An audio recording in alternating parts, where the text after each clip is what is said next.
Tudo indica que os grevistas vão chegar a um acordo com o governo Temer e a greve vai acabar pelo menos temporariamente. E você, o que ganha com isso?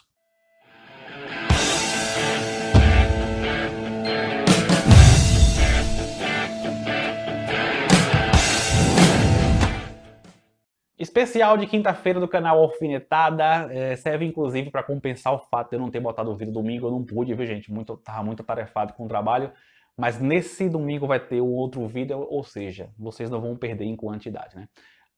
Eu acho necessário, antes de mais nada, esclarecer essa questão do preço da gasolina. Por que que o preço da gasolina e do óleo diesel cresceu tanto nos últimos anos?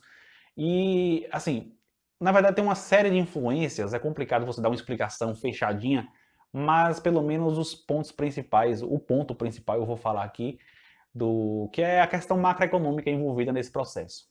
Na época do governo Dilma, o preço da gasolina, isso meados de 2011, 2012 mais ou menos, a gasolina custava, sei lá, 2,30, 2,50, 2,60 nessa faixa aí, um preço bastante baixo em comparação com o que acontece hoje.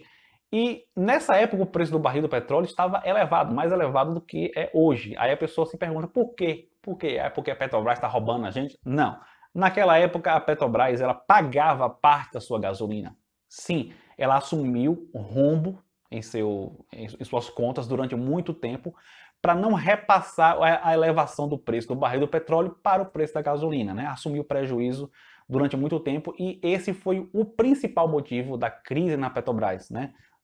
E as pessoas pensam que foi corrupção. Não foi corrupção, gente. Foi isso e todo esse processo. Lógico, teve a influência de Dilma. O interesse de Dilma era impedir que o combustível afetasse positivamente a inflação no Brasil e ela precisava cumprir as metas de inflação. Ela já estava ali beirando o teto da meta, que é 6,5%. Acho que em 2013 ficou 6,6%, inclusive ela estourou um pouquinho a meta. Para cumprir a meta inflacionária, ela usou esse mecanismo aí e a Petrobras arcou com prejuízo durante muito tempo. Depois que a crise estourou, não teve mais como fazer isso, né? Por isso que pode pegar aí os gráficos aí. Foi depois de 2014 que o preço da gasolina começou a subir vertiginosamente. E a diferença do governo Temer para o governo Dilma é que agora a política é diferente, a política da Petrobras, né? Agora eles acompanham o preço tanto do barril do petróleo quanto o preço do dólar. E aí você deve estar fazendo o seguinte questionamento, né? Ah, mas o preço do barril do petróleo caiu. Até um ano atrás bateu lá 35 dólares mais ou menos e a gente não sentiu esse repasse no preço da gasolina. Acontece que, ao mesmo tempo, depois da crise, em que houve a queda do preço do barril do petróleo, aconteceu uma alta do dólar. O dólar estava na casa dos R$ 2,00, 2,60 mais ou menos, antes da crise, e depois da crise passou da casa dos R$ 3,00 e não voltou para a casa dos R$ 2,00. E além disso, pelo menos em 2015, enquanto Dilma estava no poder, a Petrobras ela adotou uma estratégia de compensar os prejuízos da época que ela pagava parte da sua gasolina, né? Então, esse foi mais um dos motivos para ela não ter repassado a baixa do preço do barril do petróleo. Olha, a gente pagou a gasolina do povo na época que o barril estava mais de 100 dólares, agora a gente vai ter que ressarcir esse prejuízo e agora não vamos repassar a baixa, né? Vamos aumentar a nossa margem de lucro, vamos dizer assim. Então toda essa revolta do brasileiro em torno do preço do combustível, né, do óleo diesel, da gasolina, ela se dá principalmente porque o crescimento ele foi abrupto, né? Na época do governo Dilma, seguraram o preço durante bastante tempo e depois soltaram de vez. Aí o preço teve uma sequência muito forte de crescimento.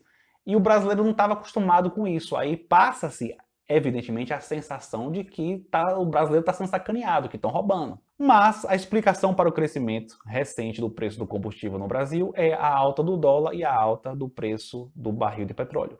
Ah, mas o Brasil tem a gasolina mais cara do mundo, como é que você me explica isso aí, meu amigo? Alguns veículos de informação colocaram assim no título das matérias, né, que o Brasil tinha a segunda gasolina mais cara do mundo. Isso é mentira, gente. Se você abrir as matérias, você vai ver lá que eles pegaram um ranking entre 15 países. Nesse ranking de 15 países, o Brasil tem a segunda mais cara, né? Só pede, salvo engano, para a Noruega, que é mais caro que o Brasil.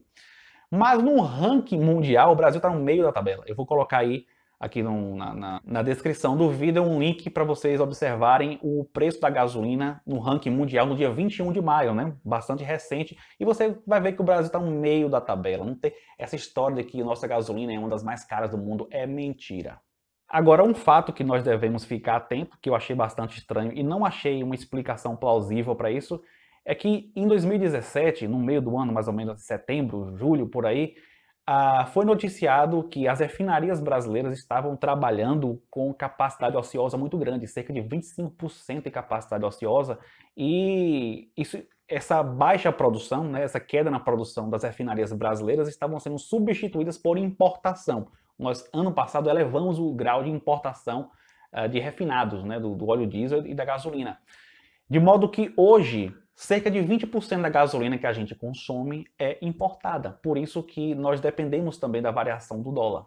Enfim, mas o que foi noticiado agora há pouco é que o governo Temer lançou uma proposta para os grevistas, eles devem aderir, eles devem assinar, que é basicamente o seguinte, cortar o CID até o final do ano, a alíquota do CID não é tão grande assim, mas isso vai onerar o governo, porque o governo queria, para compensar esse corte no CID, deixar de desonerar a folha de pagamento para o setor. E, esse fim da desoneração não vai acontecer mais, o governo vai se comprometer com isso aí. E a Petrobras vai dar um desconto de 10% no valor do combustível pelo prazo de 30 dias para depois se reunir com os grevistas para poder decidir o que vai ser feito. E agora você deve pensar, certo, e a Petrobras vai fazer isso assim do nada, 10% aí de desconto no combustível. Não, o que vai acontecer é que a União vai bancar essa diferença. A União, então, vai pagar uma parte da nossa gasolina pelo prazo de 30 dias. Vai ser alguns bilhões que vai custar os cofres públicos, viu, gente?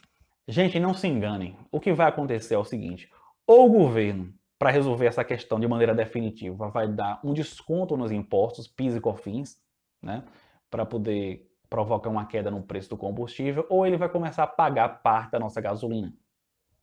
Aí eu pergunto, será que isso é um ganho para a sociedade se o governo fizer isso? Porque, olha, se nós estamos com rombo fiscal, você sabe disso, né? Ano passado o rombo no orçamento da União foi 122 bilhões. Né? Nós não estamos assim naquela situação, né, para ficar dando desconto fiscal. Mas enfim, se o governo der o desconto em impostos, ele vai ter que aumentar outros impostos para compensar. Você acha que o governo Temer vai aumentar imposto de quem? Porque se desse um desconto em impostos de combustível e para compensar aumentasse imposto de banco, de gente rica, eu ia achar massa. Não, aí eu ia bater palma para o governo Temer. Principalmente para banco, né, que bateu recorde de lucro aí na época da crise brasileira. Mas você acha que Temer vai fazer isso? Não, gente. Ele vai botar imposto para pobre e para classe média pagar em compensação ao que ele vai dar de desconto de imposto no combustível. Ou desconto de imposto ou pagar para ressarcir os prejuízos da Petrobras, tanto faz, né? É tudo desembolso da União, enfim. Então eu, sinceramente, a não ser que Temer me surpreenda e faça algo diferente disso, eu acho que a sociedade não vai ganhar absolutamente nada com isso. É por isso que protesto tem que ser uma coisa muito bem amarradinha, sabe? Muito bem fechadinha. Olha, a gente quer que você faça isso e queremos que você faça dessa forma, exatamente dessa forma. Porque se não for dessa forma, o que é que o governo faz? Ele tira de um bolso seu e coloca no outro bolso. E você vai sair feliz achando que ganhou alguma coisa. Então o recado é esse, eu não estou muito otimista com os ganhos para a sociedade que esse protesto, essa greve vai trazer. Provavelmente vai acontecer exatamente isso que eu falei, vamos acompanhar aí. Tomara que eu me surpreenda, tomara que Temer bote aí impostos, aumente imposto para banco, aumente a alíquota de imposto de renda aí para os mais ricos. Tomara, né? Eu duvido muito. Se você gostou, dê joinha, inscreva-se no canal, clica no sino para receber as atualizações.